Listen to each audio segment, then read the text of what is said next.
My name is Mia Ramos, and I am the Assistant Director of Programs for New Colleges, and I'll be the moderator for this webinar.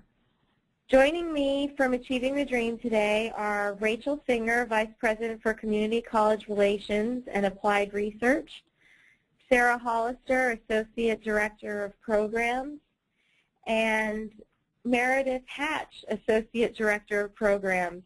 Also joining us is Carol Lincoln, Senior Vice President, and Carol will also be the main presenter for this webinar.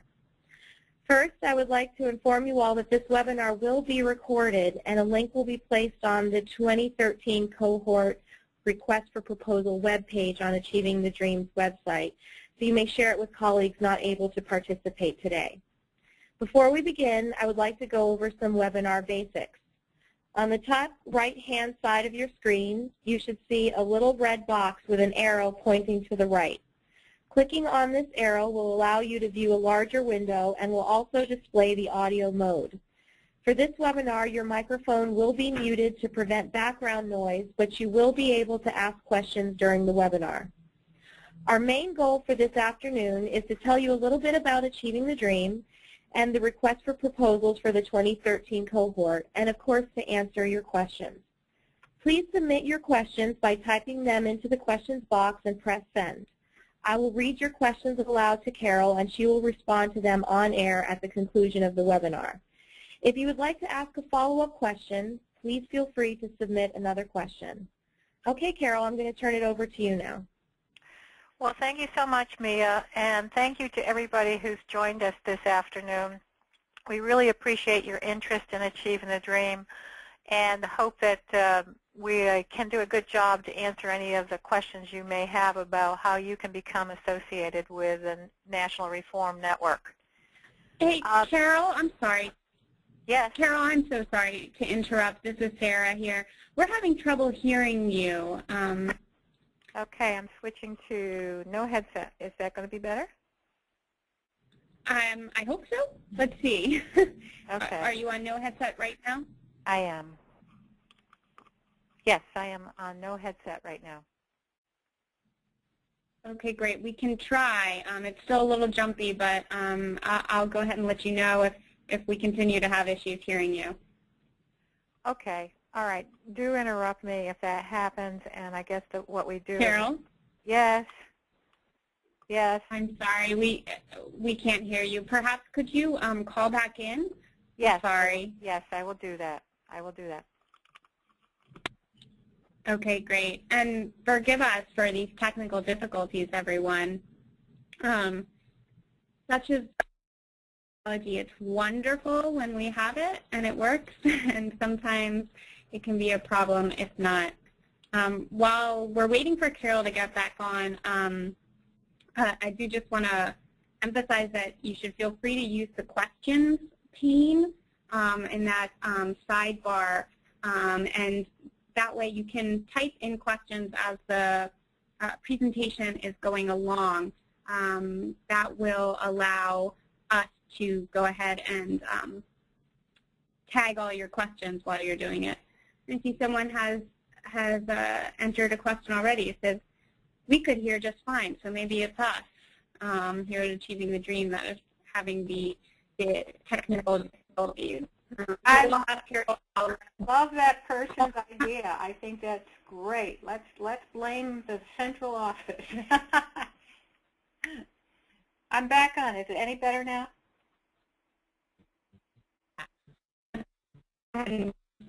Sorry about that.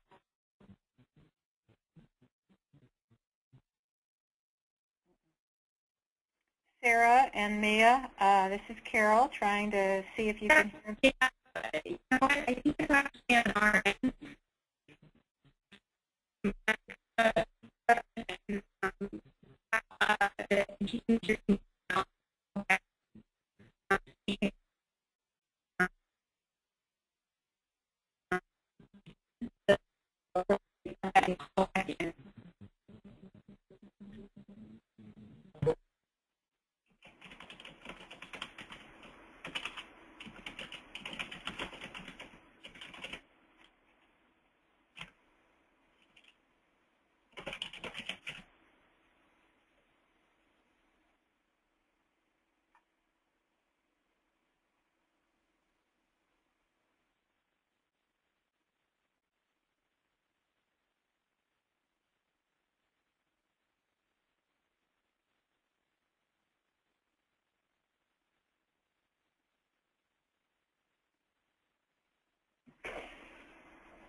Hello?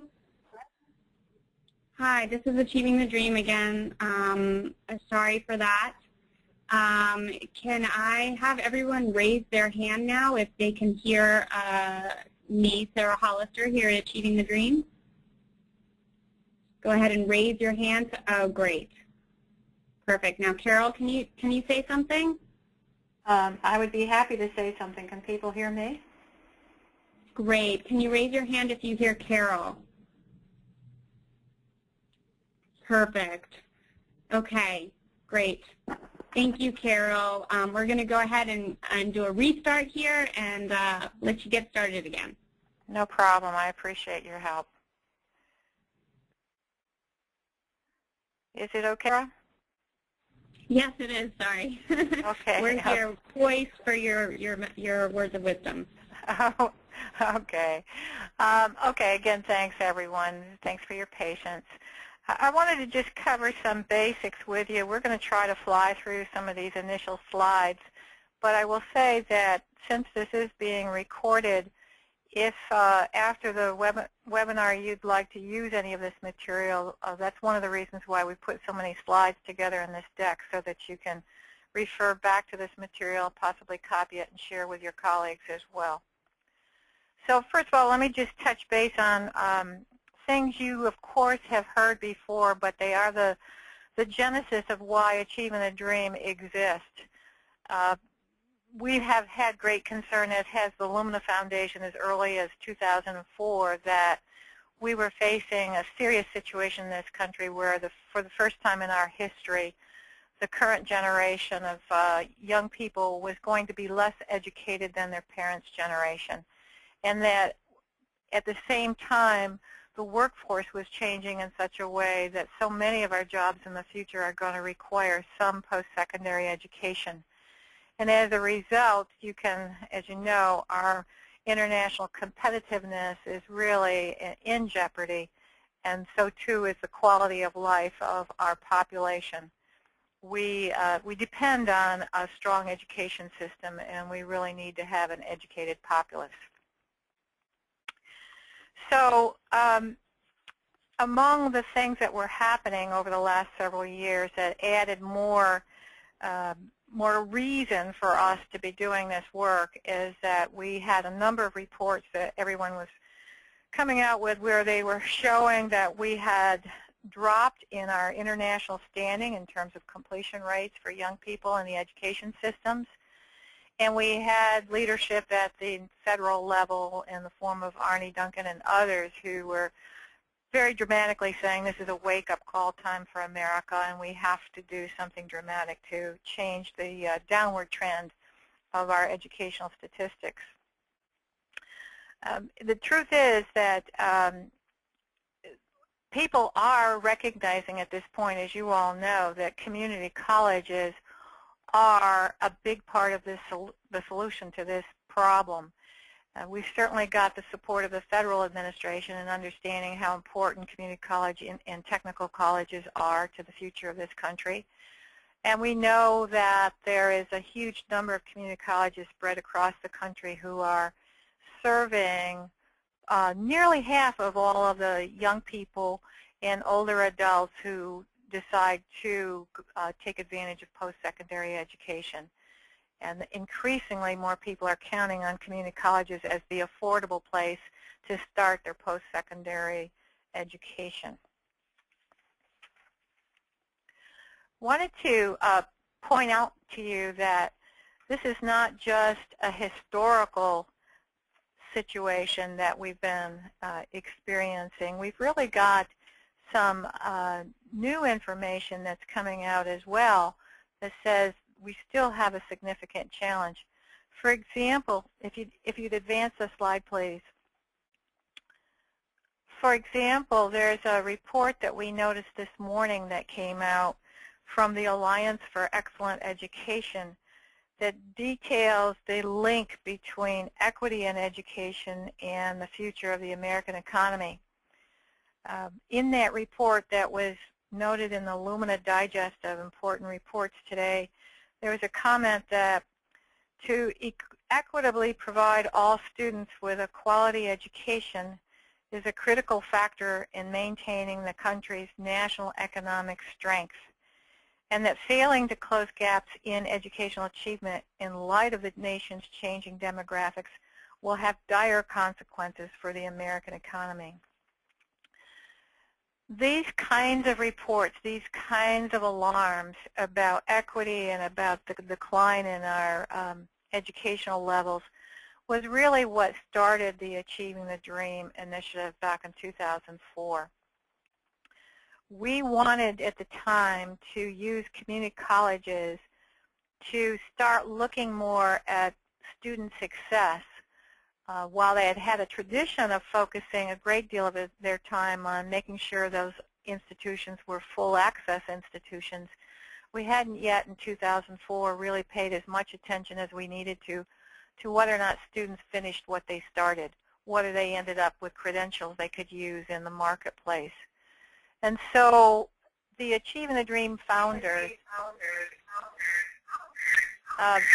really decided that it was necessary to focus more of their time and energy on helping community college students be successful.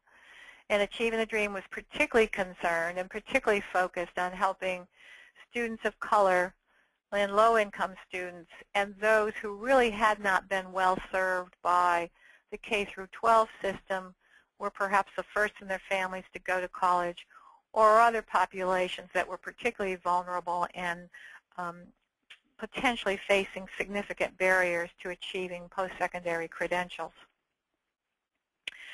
So as the initiative was designed, it ended up with a focus that we've really kept for nearly a decade now. 3 pillars are the term that we use to say what we are characterized by. We focus heavily upon a student-centered vision. We care about making sure that all students do have a better post-secondary experience, but we're particularly concerned that the low-income students, students of color, and the vulnerable populations that I mentioned a few minutes ago are able to get a chance at achieving their educational and career goals. We have a dual focus on equity and excellence. I'm sorry, Carol. Yes. I'm sorry. Can I just quick chat and see whether you're not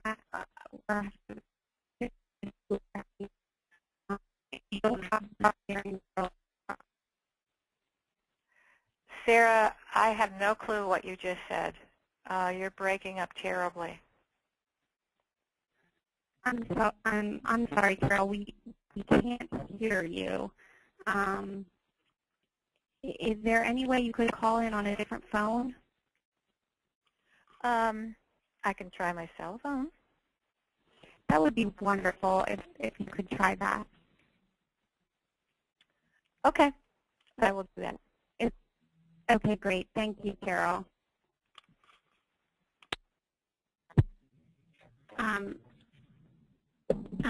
Hello, everyone. I'm sorry for these technical difficulties. Can you raise your hand if you can hear me? I guess I should continue to speak if I want to see if you can hear me. You'll find that the staff at Achieving the Dream are terribly supportive. Okay, great. Thank you. So it sounds like you can all hear me. That's great. I will do my best to talk a little bit about where Carol was about the pillars of Achieving the Dream's work. We are very student-centered. That is the utmost important part of all of the work that we do. And equity and excellence, of course, is right up there along with the student-centered vision. And those 2 core pieces are really supported by a culture of inquiry, evidence, and accountability. So Achieving the Dream is extraordinarily committed to evidence-based decision-making, which I'm sure all of you are familiar with. And I can say that this has become even more important over the past few years. I think when Achieving the Dream began this work, we really started the conversation regarding using evidence to inform decision-making on a community college campus. Of course, this has gotten a lot more national attention as well with the federal focus on community colleges. And we really are at a crossroads, I believe, in terms of community colleges. And the focus is there. Everyone's looking at us, and we're extraordinarily committed to making sure that we do this right and that we use evidence along the way.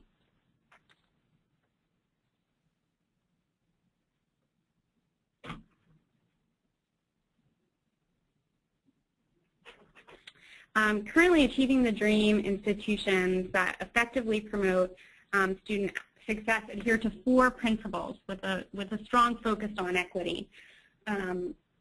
This is based on, of course, evidence and research, because we practice what we preach. And really, that what we found over the years is that I'm sorry, I'm just also checking to make sure that everyone doesn't have questions at the same time. Okay. Carol, are you back, by the way? Just want to double check. Yes, I am. Would you like to speak? I kind of picked up where you left off, but I don't want to trump your presentation. I'm happy to give it a try, Sarah. I know you're trying to do multiple things, so let me give it a go, okay? Great. We can hear you so much better right now. Okay, good. All right, let's zoom ahead. And thank you for covering, Sarah. When Achieving the Dream was designed, we knew that we needed to have a very comprehensive approach to tackling this challenge of increasing student success. And so the initiative has really got 4 different ways it is trying to make a comprehensive impact. We're working at the institutional level, and we're building up leadership at all levels of the institution. So we're talking about leadership at the trustee level, at the higher level of administration, among faculty and staff leadership, across and up and down the whole institution, really trying to deepen the understanding and awareness of the kinds of things that need to be done and getting a full force commitment to improving what the college is able to achieve with their student body. Sarah was talking about the culture of evidence. We use data to inform decision making and ask colleges to not rely on anecdote or guesses about what might be more effective for working with students, but rather to really understand what research has to say about effective practice and policy, and to learn and study from their own work what is truly effective, and not jump to conclusions without having solid qualitative and quantitative evidence to bolster our understanding. We also know that it's really important that we have many, many stakeholders involved in this work, and so the colleges are helped and asked to broadly engage those who will be affected by this work: students, faculty, staff, and even the community. And then finally, we ask colleges to not focus on small projects that are going to perhaps help some students do much better, but not get to large numbers of students. We ask colleges to think about how they can change systems and process so that they can have a large impact and they can make lasting changes in the way colleges function and serve many, many students, not just small numbers of students. There's, on the next slide, please. There's 4 levers that we use in this work. We work at the institutional level with all of you, hopefully. in trying to look at your data, understand what's happening to your students, figuring out which ones are succeeding, which ones are struggling, figuring out why that is so, looking to research to help us understand what kinds of solutions you might put in place. But at the same time, we're also working on a state policy level where we're trying to create an environment, a policy environment that supports reform and innovation at the college level. Because we believe that if you did everything you possibly could at your level to improve student outcomes, you'd probably still bump into various policies that are in place at the state or the federal level that limit what you're able to do, the innovations you're able to make. And so we work in trying to create a more supportive policy environment so that you can really do the kinds of things that matter. We also put a good bit of energy into creating knowledge that helps all of us better understand what kinds of interventions are effective and with which students, under which circumstances, with understanding policy changes that make a difference, and generally speaking, better learn how to do this work. And then finally, we put a lot of emphasis on making sure that we're engaging the public, letting them know why this is such a critical piece of work to be involved in, making sure they understand what colleges are doing and how they can be supportive in advancing the agenda. If you look at the next slide, you get a quick picture of where Achieving the Dream's footprint is at the moment. All of these are places where Achieving the Dream colleges have been participating, and you can see that we concentrate in a few states. Generally what you're seeing is you're seeing places that have heavy concentrations of the populations that we said we are targeting, low-income students, students of color. But you're also seeing places where there's a genuine commitment to making sure that the colleges do all they can to support students. On the next slide, we just give you a quick sample of some of the organizations who have been key to this effort. When Achieving the Dream was created back in 2004, the Lumina Foundation was the first investor. They were the ones that had the vision for investing in a community college reform effort. And they reached out to the organizations whose logos are on this slide to be the first among the various national organizations who would commit to working on this agenda together. And so you see a variety of organizations with different kinds of expertise. You see organizations here that are known for their ability to do research and evaluation so that we would know what results we were having and which kinds of strategies were most powerful. You'll see on here Jobs for the Future, an organization that has great expertise in the area of policy development. You see Public Agenda, an organization that knows how to do engagement work. You see the University of Texas, an organization that's had a great deal of experience in producing community college leaders, and so on. Each one brought something else, something different, something unique, something really important to the table.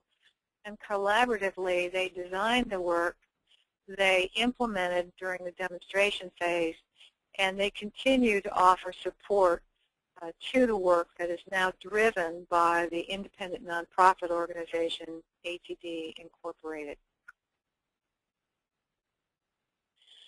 When you join Achieving the Dream, you are invited to put together a core team and a data team who work together to go through a 5-step process that really drives your institutional change work. Your teams end up coming to kickoff institutes. They come to other kinds of learning events during the course of your time in Achieving the Dream. And all of it is actually playing out in this 5-step process of institutional change. First, the institution and the key leadership commits to improving student outcomes, and that includes the several teams that are going to drive this work.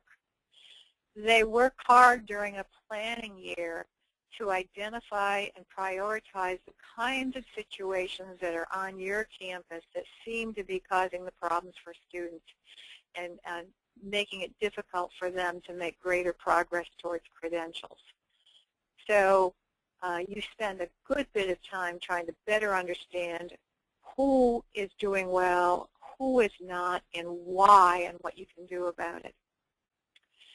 You also go through a process of engaging key stakeholders who can help you with this work. Certainly your faculty, certainly your students, also the community, others who have a stake and can help inform how to better serve students and make sure there are better outcomes for them. We use our talents and resources to help you build your capacity to implement strategies that you've determined would make a difference and would improve the outcomes for your students. We provide assistance to you in helping you learn how to evaluate your work so you can make a determination of what does work well or what needs to be changed. And we work with you to overall improve the strategies you're using in order to help students move forward. Finally, in this process, which really never ends, it's kind of a circular process, it's a continuous improvement model, of course, you probably recognize that. We ask and we help colleges determine ways to institutionalize those policies and practices that they have found to be effective. We work with you to jettison those kinds of things that don't have an impact on your students and to focus instead on those that the evidence is suggesting really are making a difference in their lives. If we look at the next slide, we'll see there are 5 key metrics that Achieving the Dream asks all colleges to use to judge their progress. There's many more that you can use of your own choice, but fundamentally everyone is focusing at least on these 5. They're looking at the extent to which students who test into developmental courses are actually getting through their developmental studies and progressing on to credit-bearing courses. We look at a measure of the extent to which those students are also getting through the early gatekeeper courses, those things that are required for them to get various certificates, degrees, and diplomas. A third metric is associated with being able to complete any course attempted with a C or better. A fourth one is about persistence from term to term and from year to year. And of course, the 5th one is to attainment of degrees, certificates, and diplomas. On the next slide, we've got just a sample of the kinds of things colleges typically experience in terms of improvements they've been able to realize once they've gone through a planning process and an implementation period where they've been refining and perfecting and evaluating certain key strategies that they've decided are their best bet for improving student outcomes. So if you can advance the slide, we'll get, there you go, we'll get a couple samples. Community College of Baltimore County, as an example, focused on their English, developmental English sequence. They were able, in a relatively short period of time, to increase their success rate for those students from 30% to 74%. That's an amazing jump, and they are continuing to make even more progress today. You'll notice this is data from 2 years ago. Galveston College is another example, focused on developmental math. They use various interventions which help them get from a 21% success rate to more than twice that much, to 58.6% by the fall of 2010. If you look at Springfield Tech, you'll see that they increased fall to spring retention rates from 69% to 77% in a period of about 3 years. And they've also increased their retention rates. These are the kinds of data that our college continue to collect and use to measure whether or not they're having an impact on the speed through which students are able to progress and the amount of progress they're able to realize in their community college experience. On the next slide, we note that, as I mentioned before, it's important to look at policy change as well as it is to look at institutional change.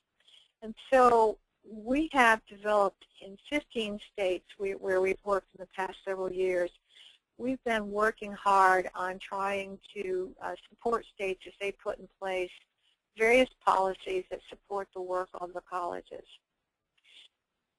On the next slide, there's an example of some of the things states have been doing in order to create that more supportive policy environment that we mentioned before. As an example, you'll see here, a large number of our states are reaching back and working very positively with high schools in order to help their high school students be better prepared to come to college and be successful. Many of the states have been working on common assessment cut scores across all the institutions in their state to help standardize the process, to avoid some situations where a student can go to one institution and be told they must take certain courses and go to another one and be told something different. If you look at the third bullet, you'll see there's a collection of states that are working on readiness assessments, and that they've been able to do some of these readiness assessments in the high school, in 11th and 12th grade, again, to better prepare high school students so they will be ready for the college experience when they actually enroll in that community college. And then you'll see where a lot of our states have been experimenting with performance-based funding systems that reward progress by the college on various measures related to student retention and student success. This is just a sample of the kinds of things that have been going on at the policy level in order to support the work that you would do at your institution. We're going to stop with the talk about what has really been the history of Achieving the Dream and the foundations of the work, and switch more to the particulars of this RFP, which you should have in your hands, and what you need to do in order to apply for the 2013 cohort. Our capacity for serving new colleges is that we can typically enroll up to 30 institutions each year, and that is our plan again for 2013. So of all those who may apply, we expect to be able to select up to 30 to begin a 3-year commitment, a 3-year initial commitment to Achieving the Dream work. Each of the colleges that come on board in 2013 will be asked to commit to 3 years of service, and that means it's a funding package that's valued at $225,000. Colleges may be able to secure local funders who want to help sponsor their participation. It doesn't really matter what the source of the income is. It's a matter of making sure that the college is able to put those resources to this activity by the time they begin their initial participation in 2013. After being with the initiative for 3 years, colleges are invited to continue to stay in the network, and they are invited to stay at a far reduced rate, which makes it much more affordable for you. The service package is greatly reduced too, to a sustaining level service package. But essentially what we're doing and what we're saying to you is you probably will want to stay with this work a lot longer than 3 years, because you're not going to change and move the needle significantly in only a 3-year period. You're going to be well on your way, but you're probably not going to achieve the great goals that you probably have in mind.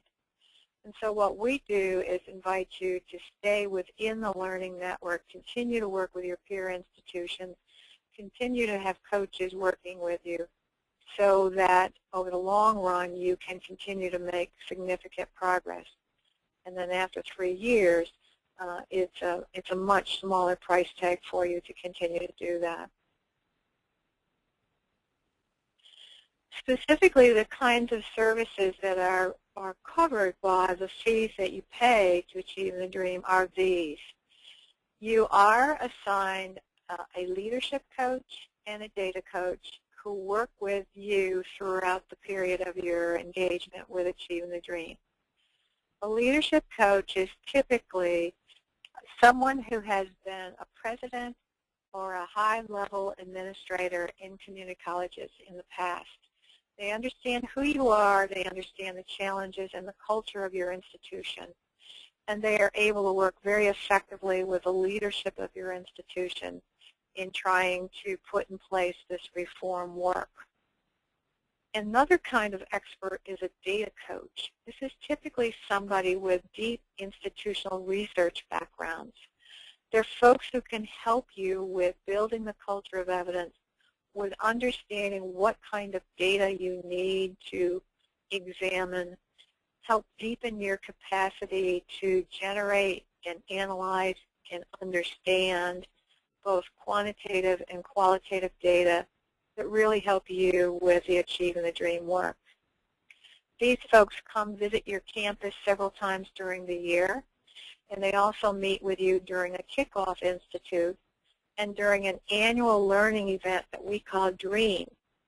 At DREAM, all Achieving the Dream colleges show up, all 200 or more show up, and you have the opportunity to interact with your peers, find out what they're doing, and share what you're up to as well.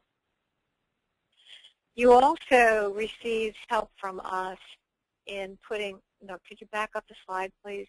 Still the other slide. Thank you. You also receive technical assistance in putting your data sets together.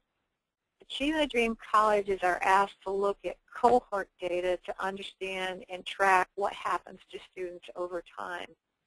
We have an arrangement with SAS where we can get a special, what we call ATD Jumpstart tool that helps you build the data sets that you're going to need for your Achieve the Dream work. You also will be contributing data to our ATD database where all our colleges submit comparable data. It gives you the opportunity to do deeper data analysis and to also look at what other colleges are doing on similar metrics.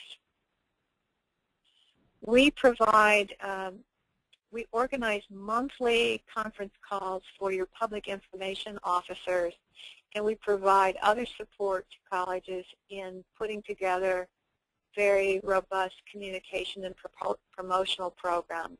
We help you tell the story. We help you get the story out internally and externally about your Achieving the Dream work.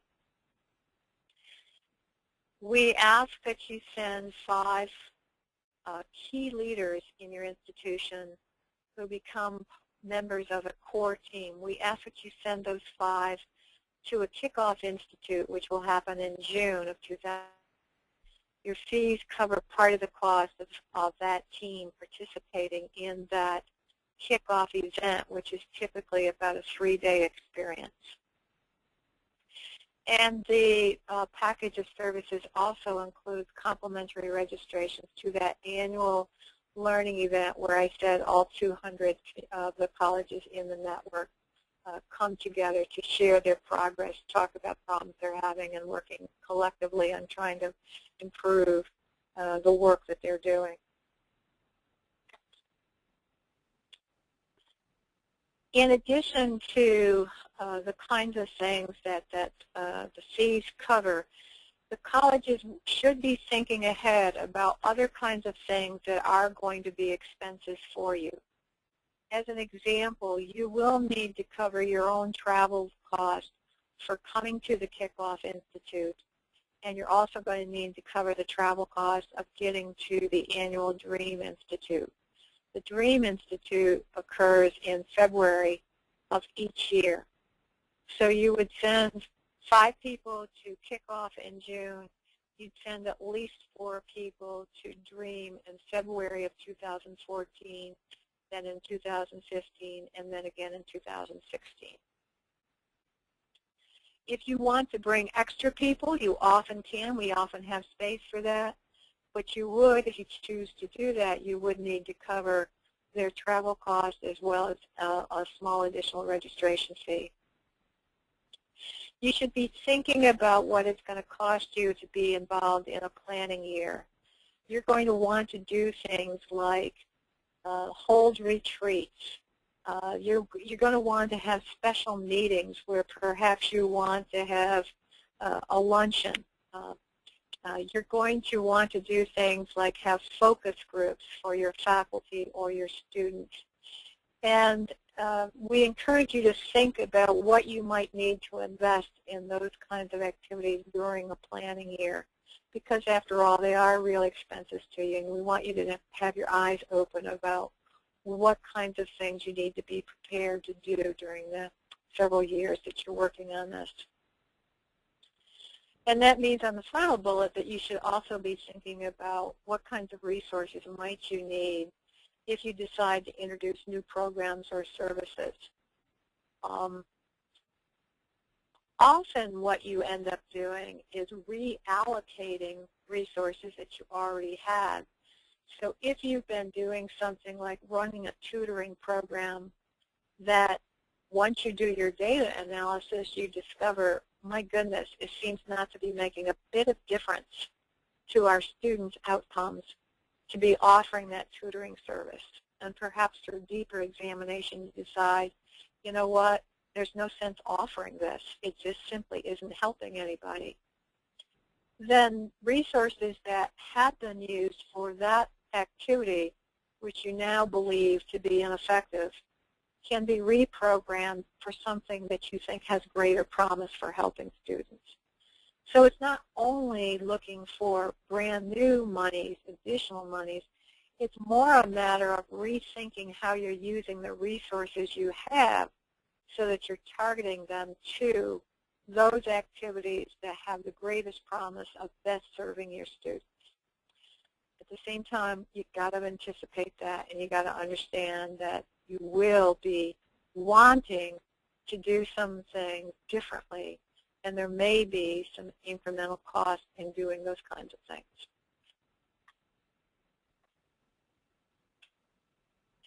This is a reminder of the key due dates for the various steps in the application process. So you have a due date, I believe, what did we say, January? What was it, Mia or Sarah, with our due date for the application? January the 6th. Okay.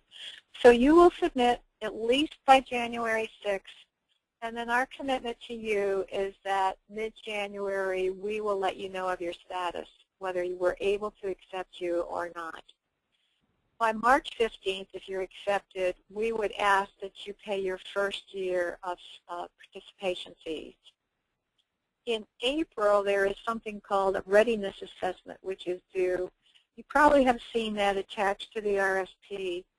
It's a tool you can use to get people in your organization prepared for this work.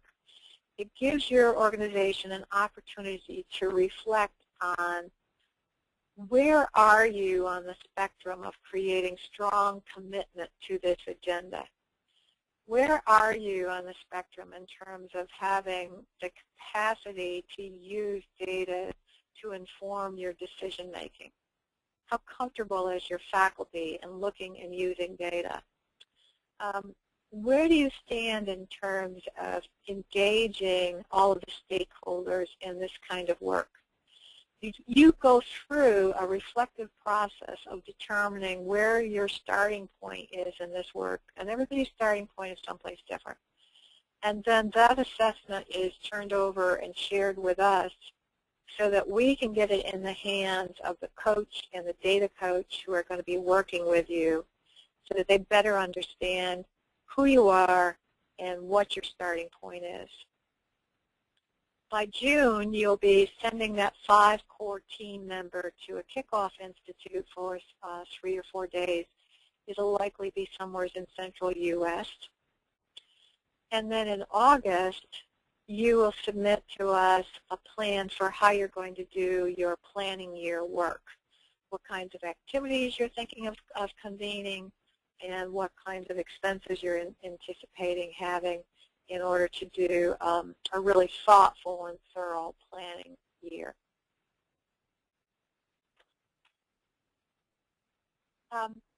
So here's the part you probably really care most about. How in the world are we going to make this selection, and what would make you a competitive applicant? These essentially are the things that are most important for you to be thinking about. We want to see evidence in this application that you do indeed have strong commitment and that is broad-based. We ask for a statement from the chair of your board of trustees if you have a board.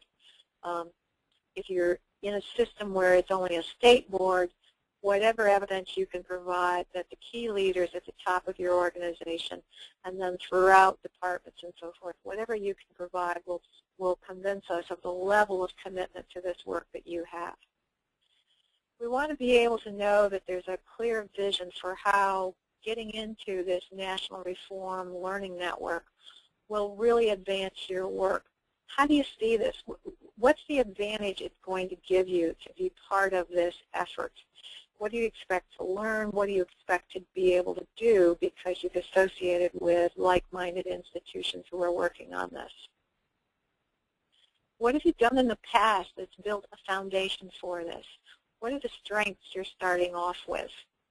What is your beginning point, and how can you build upon those strengths?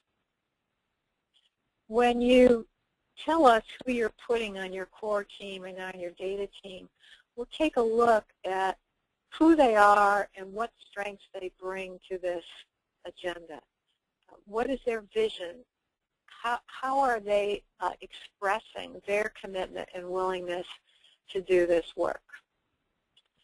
And then I always like to tell folks that if everything were equal, if we had two applications where everything looked pretty much the same strengths, let's put it that way, and we were forced to make a decision because of capacity issues, then where we would go for selection is we would think about what are some of our state priorities. As an example, we want to deepen our work in states that have large numbers of students who are low-income students or students of color. So if you're in one of those states, if you're in one of those institutions that has significant proportions of those kinds of students, we would give priority to your application over someone who did not have those targeted populations in such substantive numbers. It's not only about absolute numbers. In other words, there's no particular advantage to a large institution getting accepted over a small institution. But there is an advantage to be an institution that has a large proportion of their student body who falls into these target groups.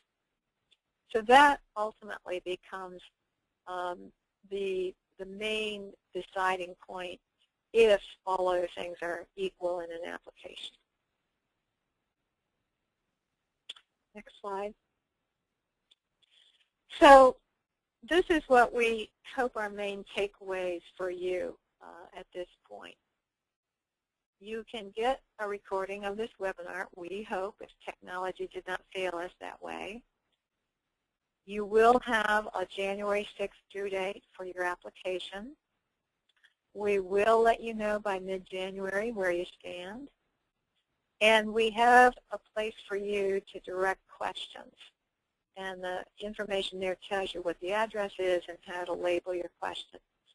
We are very, very happy to answer any question you have at any time. We want you to be successful in applying, and we want to help you put in a strong application. So don't hesitate at least to put a question into that box, and you will get a quick response, I promise you.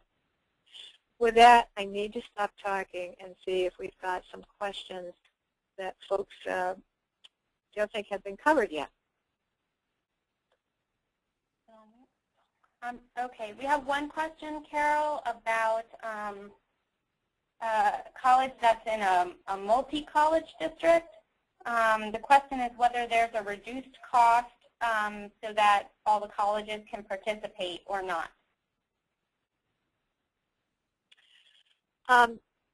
There's not a reduced cost. There's two different ways for you to think about this. And we've got examples of each type in our network already. If you're in a district where several colleges are independently accredited, then any one of those colleges could apply on their own to Achieving the Dream, or the colleges could choose to apply as a single district. If they chose to apply as a single district, the price is the $225,000. If they applied as a single institution, the price is $225,000. Clearly, as a single institution, they're going to get more benefit because they're going to get more of the attention of the coaches than would a whole district at the same level of investment. That's the way our pricing structure is organized, so it's really your decision about whether it's a single institution or a district application. We don't have a way of saying because your district includes 6 campuses, we reduce the fee, or because you had 8, it's even further reduced. We don't have that kind of a system. Great, thank you, Carol. Oh, did you have more to say? Only to ask if that really answered the person's question or whether there was a further clarification they needed. So if that did not answer the question, please just write back into the question pane and we'll address that again. Oh, I got a little smiley face, so I believe that addressed the question. Another question we had was about receiving a copy of this presentation, and we will send around a copy of this presentation, and it will also be made available on the ATD website on the RFP page. So rest assured, and we'll also send the link to the recording as well. I don't have any other questions as of now. If there's anyone who wants to take this opportunity to quickly type in a burning question they have? Yeah, and while you're doing that, there's something we didn't mention that I think is an important thing to be aware of. There's a place in the RFP where we recommend that you call and contact one or more, we might even say 2 in the criteria, I've forgotten. Call a couple of our leader colleges, our experienced ATD colleges. A leader college is a college who has been able to demonstrate that they've been able to move the needle on one or more significant metrics of student achievement over a 3-year period. And typically, they're going to be a college that's been in Achieving the Dream for a long time. We suggest that you talk to those folks, and they know that you're going to be potentially calling them. We suggest that you talk to those folks to get their perspective on the experience. You know, what did they find valuable? You know, what concerns did they have? What kinds of things might they suggest to you that you should be thinking about in order to be prepared? They know that there's many, many questions in your mind, and they are willing to take your calls and talk you through anything that you'd like to know more about from their perspective as somebody who's lived and breathed and been on this side, you know, been on the same side of the table that you're going to be as you go through an Achieving the Dream experience. Great. I have a few more questions here, Carol. Good. So one of the ones here is, what makes a state a policy state? Well, I mentioned that we have investors. When we have an investor who says to us, we are willing to support a state policy agenda, then we are able to work at the state level productively by providing technical assistance and other support to key people at the if you have a State Department of Community Colleges or some other entity which serves as a coordinating board for community colleges. If we don't have a funder or investor to do that, we're not able to work at the state level. So you typically find on the map, you'll see we're doing state work where there was a regional or a national investor who was interested in having a policy agenda in that particular state. Great, thank you, Carol. Another question we have are about what grant opportunities are available as a result of participating in Achieving the Dream. That's a dynamite question for you, Sarah, because you're the queen of grants at Achieving the Dream. Do you want to take it? Sure, I'll take that. So one of my hats is that I coordinate the Achieving the Dream grant program. And this is a growing grant program. We see funders are increasingly interested in Achieving the Dream because they recognize that our model of improvement means, so to speak, that they're getting bang for their buck. So we have investors very interested to invest in Achieving the Dream institutions on various grant initiatives. Currently, we have several grant programs that look at a range of initiatives from financial literacy for college students to scaling up effective student success strategies. So there are opportunities that do come around because, again, funders see our network as a great place to invest in community colleges. Do you want to add anything, Carol? I think you said it well. We look for opportunities for funders to use the ATD network as a place, as their laboratory, if you will. And increasingly, the funders really like the idea that when they put out a grants program within the ATD network, they know they're getting colleges that are serious about the work and have a bit of a track record that they can count on. And it makes it a lot easier for them to feel as if they're not making a risky investment, they're making a good bet investment when they invest in an Achieve the Dream institution. Great. I have another question here. How many of the Aspen Award colleges are part of Achieving the Dream? Well, it's probably easiest to think about the 10 finalists last year as well as this year. I think there were 4 Achieving the Dream colleges that were finalists last year, and I think we've got another 4 or 5 who were finalists in this year's group. There's typically been something like maybe, I don't know, 25 to 30% maybe of the 110 or so semifinalists, or whatever they call them, quarterfinalists. When they have about 110 or 120 colleges that begin, we often have 20 to 25 or 30% of them are ATD institutions. There is a pretty significant correlation to people who've been doing Achieving the Dream work and those that get recognized by Aspen or other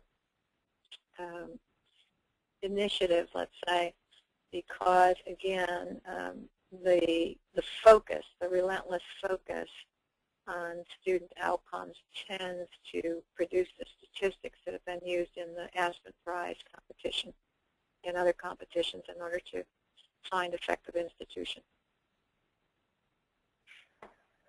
Great. Thank you for that. I should also brag a bit that Valencia Community College is an Achieving the Dream College, and they were last year's big winner in the Aspen Prize competition. And they've been very, very generous in sharing their experience within the Achieving the Dream network and elsewhere. And they are also very modest in saying they still have a lot to learn. So they are a great institution to be associated with. Great. Thank you, Carol. I think that's the end of our questions, and it's, I think, also the end of our time. So we do want to be cognizant of everyone's time. I'm going to turn it back to Mia and Carol to finish up. Thank you, everyone, again for participating and for bearing with us while we work through our technical difficulties.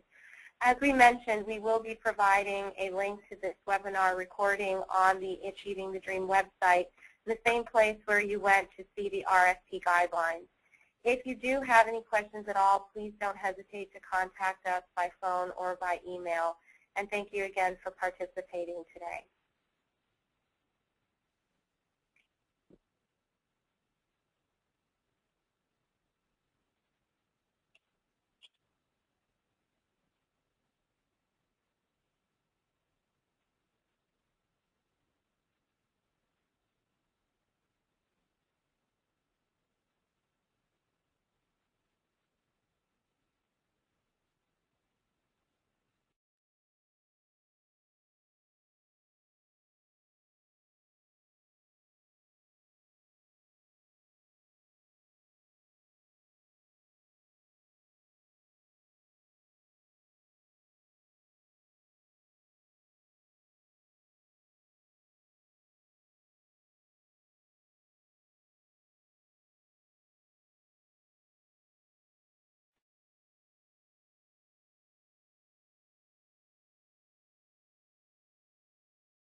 The organizer has ended the session, and this call will be disconnected. Goodbye.